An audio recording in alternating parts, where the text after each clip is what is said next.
প্রধানমন্ত্রী তারেক রহমানের ভারত সফরের বিষয়টি নিশ্চিত হয়নি এবং ঢাকা ভারতের প্রতিক্রিয়ার অপেক্ষায় আছে। বাংলাদেশের মূল অবস্থান পরিষ্কার। শেখ হাসিনা ও অন্যদের প্রত্যর্পণ এবং শহীদ ওসমান হাদির আসামিদের হস্তান্তরের বিষয়ে ভারতকে অগ্রগতি জানাতে বলা হয়েছে, যাতে সফরের একটি কন্ডিউসিভ এনভায়রনমেন্ট তৈরি হয়। বাংলাদেশের এই যে অবস্থান সেটি একেবারে অযৌক্তিক নয়। একটি সার্বভৌম রাষ্ট্র তার বিচারিক ও নিরাপত্তা সংক্রান্ত দাবি নিয়ে অন্য রাষ্ট্রের কাছে চাপ দিতেই পারে, কিন্তু প্রশ্ন হচ্ছে যে সেই দাবি আদায়ের জন্য কোন কূটনৈতিক পদ্ধতিটা সবচেয়ে কার্যকর, এটি আসল বিতর্ক। এবং এ পর্যায়ে এক ধরনের আলোচনা এসেছে যে বাংলাদেশের প্রধানমন্ত্রী ভারত সফর নাও যেতে পারেন এবং সেটি ভারতের সাথে এক ধরনের কূটনৈতিক সম্পর্কের নতুন এক ধরনের পরিস্থিতি তৈরি করবে। বাংলাদেশের প্রধানমন্ত্রী ভারত সফর না করলে বাংলাদেশের প্রথম ক্ষতি কূটনৈতিক সুযোগ হারানো। একজন প্রধানমন্ত্রীর বিদেশ সফর কেবল ছবি তোলা বা সৌজন্য সাক্ষাৎ নয়।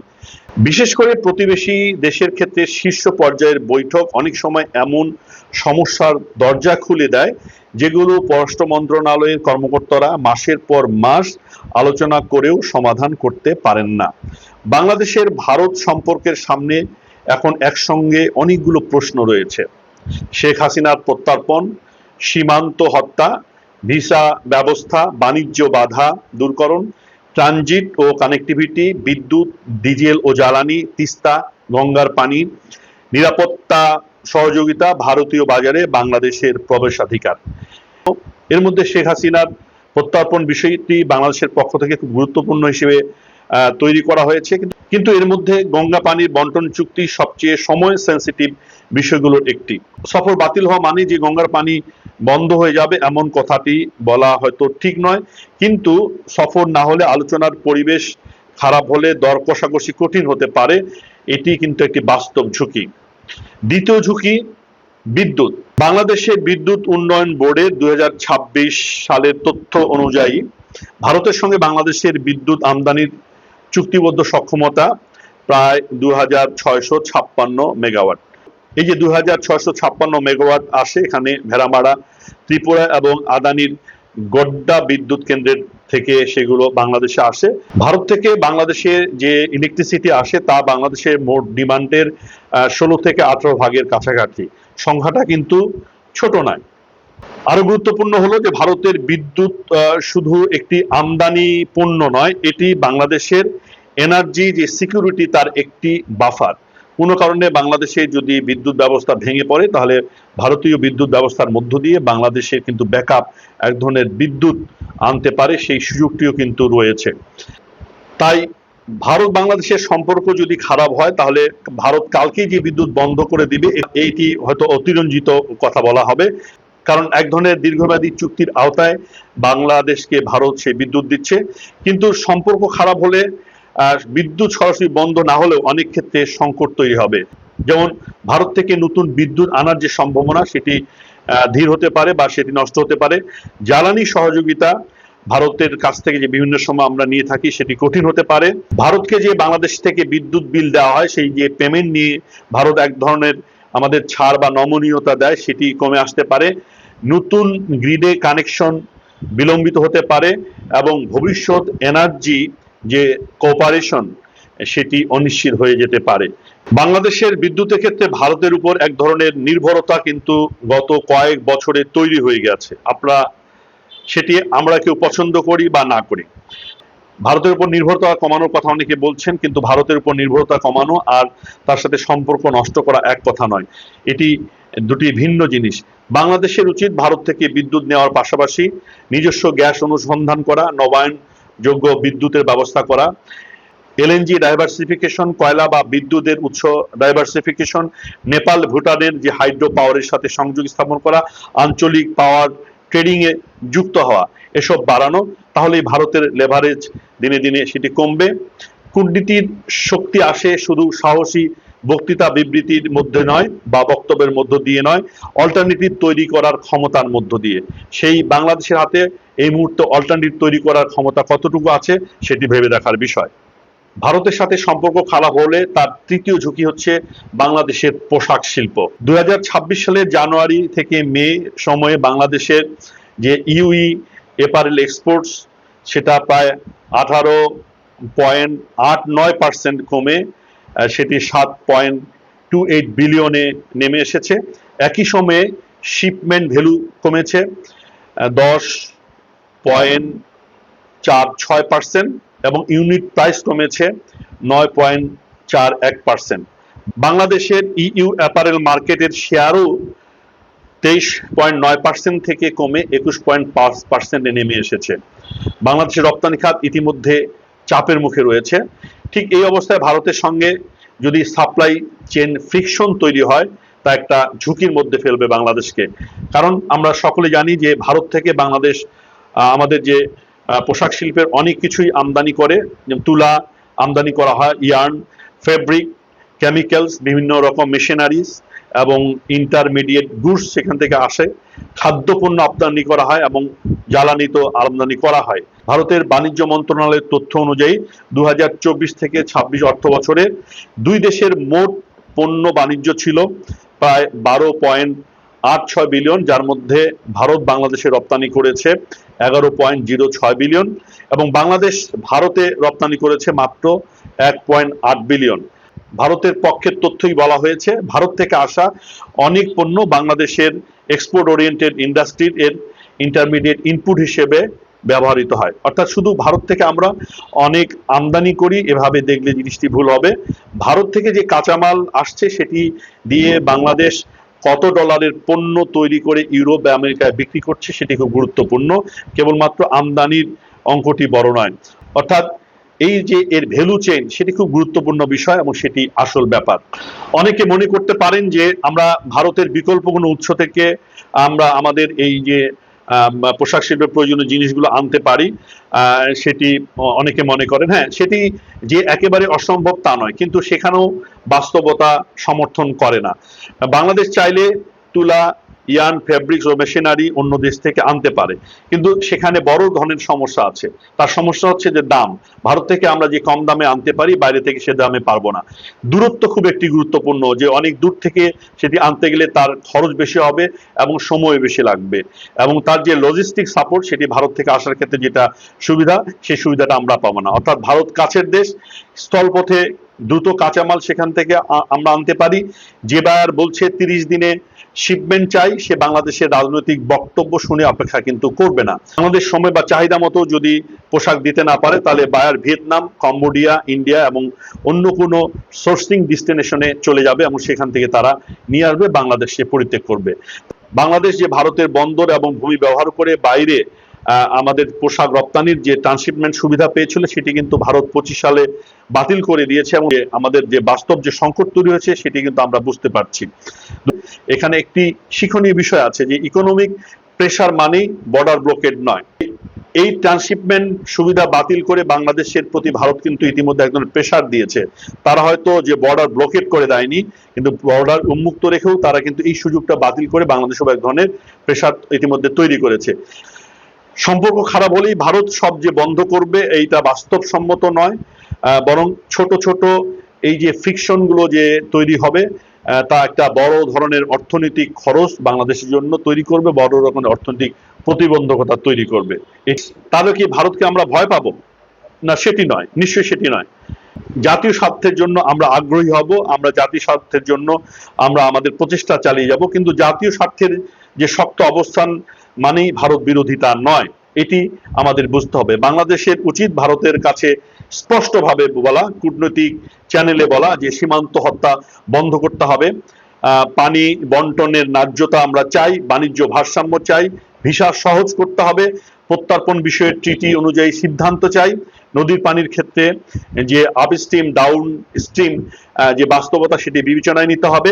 এসব দাবি সম্পূর্ণ বৈধ কূটনৈতিক দাবি, তাই কূটনৈতিক উপায় আমরা এই দাবি ভারতের কাছে জানাবো, কিন্তু দাবি আদায়ের জন্য সম্পর্কের দরজা বন্ধ করে দিয়ে নয়। দাবি আদায়ের জন্য সম্পর্কের দরজা বন্ধ করে দেওয়া আর দাবি আদায়ের জন্য সম্পর্কের দরজা ব্যবহার করা দুটো কিন্তু এক জিনিস নয়। আমরা দরজা বন্ধ করে না দিয়ে বরং দরজাটাকে যেন ব্যবহার করি, সেটি খুব গুরুত্বপূর্ণ। যে প্রশ্ন আসতে পারে যে প্রধানমন্ত্রী ভারত সফরে না গেলে বাংলাদেশের কি রাজনৈতিক ক্ষতি হবে। আমার মতে সরাসরি অর্থনৈতিক ক্ষতির চেয়ে কূটনৈতিক যে অপরচুনিটি কস্ট সেটি কিন্তু বড় হবে। উল্টোটা কল্পনা করুন, ধরা যাক তারেক রহমান দিল্লিতে গেলেন, তিনি একই টেবিলে নরেন্দ্র মোদীর সামনে বলতে পারেন যে শেখ হাসিনা প্রত্যর্পণ চাই, একই টেবিলে আবার ভারত বলতে পারে আপনার দেশে সংখ্যালঘু নিরাপত্তা, রাজনৈতিক স্থিতিশীলতা এবং সীমান্ত নিরাপত্তা নিয়ে আমাদের উদ্বেগ আছে। বাংলাদেশ বলতে পারে সীমান্ত হত্যা বন্ধ করুন, ভারত বলতে পারে যে ইলিগাল ইমিগ্রেশন ও সিকিউরিটি কনসার্ন নিয়ে কথা বলুন। তারপর গঙ্গা, বাণিজ্য, বিদ্যুৎ, ডিজেল, ভিসা, সীমান্ত নিরাপত্তা এসব একসঙ্গে যে বার্গেনিং টেবিলে আসতে পারে, এটাই কূটনীতি। দূরত্ব তৈরি করে সমস্যার সমাধান হয় না, লেভারেজ ব্যবহার করে সমস্যার সমাধান করতে হয়, এটি কূটনীতির মূল কথা। সেটি বাংলাদেশ যদি ভুলে যায় তাহলে বাংলাদেশ কিন্তু একটা বড় সংকটে পড়বে। কিন্তু প্রধানমন্ত্রী যদি এই মুহূর্তে ভারত সফর করেন তাহলে কি সেটি বাংলাদেশের দুর্বলতা প্রকাশ করবে? এটি মূলত এখানেই আসে মূলত ডোমেস্টিক পলিটিক্সের প্রশ্ন। বাংলাদেশে ভারত নিয়ে জনমত অত্যন্ত সংবেদনশীল। একজন নতুন প্রধানমন্ত্রী দিল্লি গেলে বিরোধীরা বলতে পারে যে যে ভারত শেখ হাসিনাকে আশ্রয় দিয়েছে তার কাছেই কেন গেলেন। অন্যদিকে তিনি না গেলে আরেক পক্ষ বলতে পারে যে রাষ্ট্রীয় স্বার্থ বাদ দিয়ে জনপ্রিয়তা রাজনীতি করছেন। দুটোই কিন্তু রাজনৈতিক ন্যারেটিভ। কিন্তু রাষ্ট্র পরিচালনার ক্ষেত্রে প্রশ্ন হওয়া উচিত, যে প্রশ্নটি অনেকে করছেন না, সেই প্রশ্ন হওয়া উচিত যে কোন সিদ্ধান্তে বাংলাদেশের লাভ বেশি, এই প্রশ্নটি হওয়া উচিত। যেমন ওয়াশিংটন যাওয়া মানে আমেরিকার দাস হওয়া নয়, বেজিং যাওয়া মানে যে চীনের দাস সেটা নয়, বা দিল্লি একইভাবে দিল্লি যাওয়া মানে ভারতের দাস হওয়া নয়, এটি কিন্তু বুঝতে হবে। রাষ্ট্র কূটনীতিতে প্রয়োজনে রাষ্ট্রপ্রধানরা শত্রু রাষ্ট্রের সাথেও কিন্তু আলোচনা করেন। বিশ্বের এর অসংখ্য উদাহরণ আমরা বলতে পারি। ভারত চীনের কথা বলা যায় যে ভারত চীনের মধ্যে সীমান্ত সংঘাত হয়েছে, সৈন্য নিহত হয়েছে, গালওয়ান হয়েছে, তারপরেও দুই দেশের নেতারা যোগাযোগ বন্ধ করেননি, কারণ তারা জানেন যে সীমান্তের বিরোধ থাকলেও বাণিজ্য, নিরাপত্তা এবং কৌশলগত যোগাযোগ চালিয়ে যাওয়া যায় বা চালিয়ে যাওয়া উচিত। যুক্তরাষ্ট্র চীনের কথাই ধরুন, দুই দেশ বাণিজ্য যুদ্ধের মধ্যে আছে বা বাণিজ্য যুদ্ধ হয়েছে। ট্যারিফ দিয়েছে আমেরিকা চীনের উপরে, টেকনোলজি রেস্ট্রিকশন দিয়েছে, তারপরও প্রেসিডেন্ট পর্যায়ে বৈঠক হয়েছে, কারণ রাইভালের সঙ্গে কথা বলা মানেই সারেন্ডার নয়। দক্ষিণ কোরিয়া জাপানের প্রসঙ্গ, ঐতিহাসিক ক্ষত, কলোনিয়াল যে হিস্টোরি এবং টেরিটোরিয়াল যে ডিসপিউট তাদের মধ্যে আছে, তা সত্ত্বেও সিকিউরিটি এবং ইকোনমিক প্রয়োজনের কারণে তারা বারবার ডিপ্লোম্যাটিক এঙ্গেজমেন্ট করেছে। তুরস্ক গ্রিসের মধ্যে এজিয়ান সাগর, টেরিটোরিয়াল ওয়াটার্স এবং সাইপ্রাস নিয়ে বহু বিরোধ আছে, তারপরও তাদের ডায়ালগের চ্যানেল বন্ধ তারা রাখেনি এবং সেটাকে স্থায়ী নীতি বানায়নি। সৌদি আরব, ইরান, দুই দেশের মধ্যে বহু প্রাচীন, বহু বছরের একটা দ্বন্দ্ব আছে, জিও পলিটিক্যাল যে রাইভালরি সেটা কিন্তু ছিল। চীনের মধ্যস্থতা আমরা দেখেছি যে ডিপ্লোম্যাটিক রিলেশন পুনঃস্থাপিত করেছে। অর্থাৎ আন্তর্জাতিক রাজনীতির একটি মৌলিক জায়গা হলো যে শত্রুতার মাঝেও যোগাযোগ দরকার, শত্রুদের সাথেও সম্পর্ক হতে পারে। তাহলে জনতুষ্টির জন্য ভারত থেকে বাংলাদেশের মুখ ফিরিয়ে নেওয়া কি কূটনৈতিকভাবে সমর্থনযোগ্য? কোন সরকার বলে যে ভারতের সঙ্গে আমাদের অমীমাংসিত জাতীয় স্বার্থ আছে, তাই আমরা নির্দিষ্ট বিষয়ে দৃঢ় অবস্থান নিয়ে আলোচনায় বসবো, এটি কূটনীতি। যদি বলে যে জনগণ ভারত বিরোধী তাই আমরা দিল্লি যাব না, ভারতকে উচিত শিক্ষা দিব, সেটি কিন্তু ফরেন পলিসির উদাহরণ নয়, এটি ডোমেস্টিক পলিটিক্যাল সিগন্যালিং, এক ধরনের ডোমেস্টিক পলিটিক্সের ইম্পালশন, এবং এই জনতুষ্টিকেই মূল্য দেয়া, দেশীয় স্বার্থ নয়। আর পররাষ্ট্রনীতি যদি ভোটের মুডের উপর নির্ভর করে, জনগণের তুষ্টির উপর নির্ভর করে, তাহলে দীর্ঘমেয়াদী সে রাষ্ট্র দুর্বল হয়ে যেতে পারে, সে রাষ্ট্রের ক্ষতি হতে পারে, এটি ইতিহাস প্রমাণিত। কূটনীতি কি রাজনীতি দ্বারা নির্ধারিত হওয়া উচিত? এই প্রশ্নটি কিন্তু সাম্প্রতিক সময় এসেছে যে বাংলাদেশে যে রাজনৈতিক আবহ দ্বারাই বাংলাদেশের সাথে ভারতের কূটনীতি কি নির্ধারিত হবে? হ্যাঁ এবং না, দুটোই এক্ষেত্রে আমরা বলতে পারি। পররাষ্ট্রনীতি অবশ্যই রাজনীতি থেকে বিচ্ছিন্ন নয়, কারণ সরকার জনগণের ভোটে নির্বাচিত হন। জনগণের নিরাপত্তা, অর্থনীতি, সার্বভৌমত্ব এসব রাজনৈতিক সিদ্ধান্ত। কিন্তু দলীয় রাজনীতি এবং রাষ্ট্রীয় কূটনীতি এক জিনিস নয়, দুটি ভিন্ন জিনিস। এখানে একটি গোল্ডেন রুল আছে, এবং সেটি হলো কি, domestic politics May influence foreign policy but it should not dictate national strategy. অর্থাৎ জনগণের অনুভূতি বিবেচনা নিতে হবে, কিন্তু সিদ্ধান্ত নিতে হবে জাতীয় নিরাপত্তা কি হবে, অর্থনীতি কি হবে, ভূগোল, দীর্ঘমেয়াদী স্বার্থ এবং দেশের বিকল্প শক্তি কি হবে, এই সব কিছু হিসাব নিকাশ করেই আসলে কূটনীতির সম্পর্ক নির্ধারণ করা দরকার, কেবলমাত্র জনরায় বা জনতুষ্টির উপর নির্ভর করে নয়। বাংলাদেশ তাহলে কি ভুল করতে যাচ্ছে, বড় ভুল কি করতে যাচ্ছে? সবচেয়ে বড় ভুল হবে যে এক্সট্রিমের কোনো একটিকে গ্রহণ করা। এক্সট্রিম ওয়ান, যে ভারত ছাড়া আমরা চলতে পারবো না, এই ধরনের মনোভাব, এটি ঠিক নয়, এটি ভুল। বাংলাদেশের অল্টারনেটিভ আছে চীন, জাপান, যুক্তরাষ্ট্র, ইউরোপ, মধ্যপ্রাচ্য, Nepal, Bhutan, Asian. Extreme two, ভারতকে বাদ দিয়ে আমরা চলবো, ভারতের আমাদের প্রয়োজন নাই, এটি একেবারেই বাস্তবসম্মত নয়। কারণ ভূগোল পরিবর্তন করা যায় না, প্রতিবেশী পাল্টানো যায় না।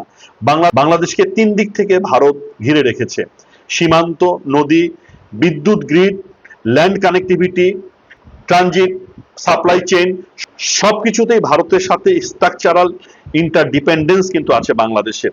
সেটিকে কোনোভাবে নাকচ করা যায় না, বা সেটি কোনো বিকল্প তৈরি করা খুব কঠিন। তাহলে সবচেয়ে বুদ্ধিমানের নীতি কি হবে? আমার মতে বাংলাদেশের জন্য সবচেয়ে কার্যকর যে ফর্মুলা হবে, India neither as master nor as enemy, India as a negotiating partner. অর্থাৎ ভারতের সঙ্গে বন্ধুত্ব, অন্ধ বন্ধুত্ব নয়, ভারতের সঙ্গে শত্রুতাও নয়, এই নীতিতে বাংলাদেশকে চলতে হবে। এবং ইস্যু বেস ডিপ্লোমেসিকে অবলম্বন করতে হবে বাংলাদেশের, সেই অনুযায়ী ডিপ্লোমেসি সাজাতে হবে। ভারত যদি বাংলাদেশের স্বার্থ রক্ষা করে চলে, তাহলে আমরা সহযোগিতার নীতিতে বিশ্বাস করব। ভারত যদি বাংলাদেশের স্বার্থের বিরুদ্ধে যায়, তাহলে আমরা প্রতিবাদ করব। পানির জন্য আমরা কঠিন দর কষাকষি করব, সীমান্ত হত্যার জন্য জিরো টলারেন্স জানাবো, বাণিজ্যের জন্য রেসিপ্রোকাল যে অ্যারেঞ্জমেন্ট সেটিতে আমরা যাব, বিদ্যুতের জন্য কমার্শিয়াল নেগোসিয়েশনে যাব, প্রত্যার্পণের জন্য টিটি এবং আন্তর্জাতিক আইনি কাঠামোর মধ্যে আমরা থাকব, এবং ট্রানজিটের জন্য মিউচুয়াল যে বেনিফিট সেটিতে আমরা থাকব এবং সেটিকে অবলম্বন করব। এটা করতে পারলে সেটি হবে ম্যাচিউর ডিপ্লোমেসি। আর এখানেই তারেক রহমানের জন্য সবচেয়ে বড় পরীক্ষা।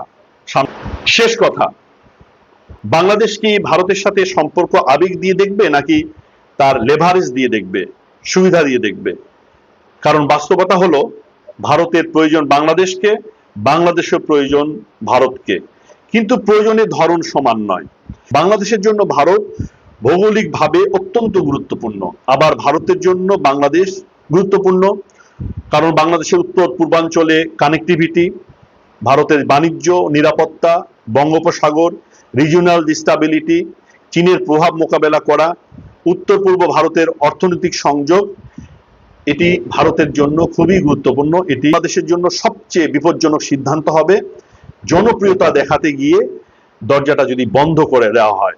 কারণ কূটনীতিতে দরজা বন্ধ করার চেয়ে দরজা খোলা রাখা এবং দরজা খোলা রেখে নিজের দাবি আদায় করা বেশি শক্তিশালী কৌশল। প্রধানমন্ত্রী দিল্লি যাবেন কিনা এটি শেষ পর্যন্ত রাজনৈতিক সিদ্ধান্ত, কিন্তু সিদ্ধান্তের মানদণ্ড হওয়া উচিত নয় মানুষ কি বলবে, বা ভোটাররা কি বলবে, বা দলীয় লোক, রাজনীতির লোকেরা কি বলবে। মানদণ্ড হওয়া উচিত বাংলাদেশের মানুষ 5 বছর পর কি লাভ পাবে।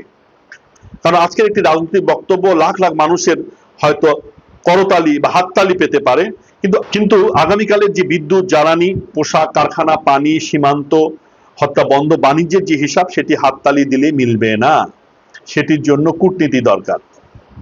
কূটনীতিতে সবচেয়ে শক্তিশালী দেশ সে নয় যে সবচেয়ে জোরে কথা বলে, বরং সে যার হাতে সবচেয়ে বেশি বিকল্প থাকে। আর বাংলাদেশের দীর্ঘমেয়াদী কৌশল হওয়া উচিত ভারতের উপর নির্ভরতা কমানো, ভারতের সঙ্গে সম্পর্ক ছিন্ন করা নয়। চীনের সঙ্গে সম্পর্ক বাড়ানো, তার মানে ভারতকে প্রতিস্থাপন করার জন্য নয়। আমেরিকার সাথে সম্পর্ক রাখা ভারতকে চাপ দেওয়ার জন্য নয়, বরং প্রত্যেক শক্তির সঙ্গে সম্পর্ক রেখে বাংলাদেশের বার্গেনিং পাওয়ার বাড়ানো। এটাই হতে পারে বাংলাদেশ ফার্স্ট নীতি, এটাই হতে পারে বাংলাদেশের কূটনীতির মূল জায়গা। সুতরাং প্রশ্নটি তারেক রহমান দিল্লি যাবেন কিনা তা নয়, প্রশ্ন হলো দিল্লিতে গেলে বাংলাদেশের স্বার্থ কতটা আদায় করতে পারবেন, আর না গেলেই সেই একই স্বার্থ আদায়ের জন্য তার হাতে বিকল্প কূটনীতি কতটুকু আছে সেটি, তার হাতে বাংলাদেশের হাতে লেভারেজ কতটুকু আছে সেটি গুরুত্বপূর্ণ প্রশ্ন। এই জায়গাতেই আসল রাষ্ট্রনীতি। দর্শক, আপনারা কি মনে করেন বাংলাদেশের প্রধানমন্ত্রী তারেক রহমানের ভারত সফর অবশ্যই করা উচিত, নাকি সফর করাটা ভুল হবে, সফর করা উচিত নয়? কমেন্টস করে জানান। ভিডিওটি ভালো লেগে থাকলে অন্যদের দেখার সুযোগ করে দিন, শেয়ার করুন। ইউটিউব চ্যানেলটিকে সাবস্ক্রাইব করে রাখুন। অন্য কোনো বিষয় নিয়ে আবারও দেখা হবে। সকলে ভালো থাকুন, সকলের জন্য শুভকামনা।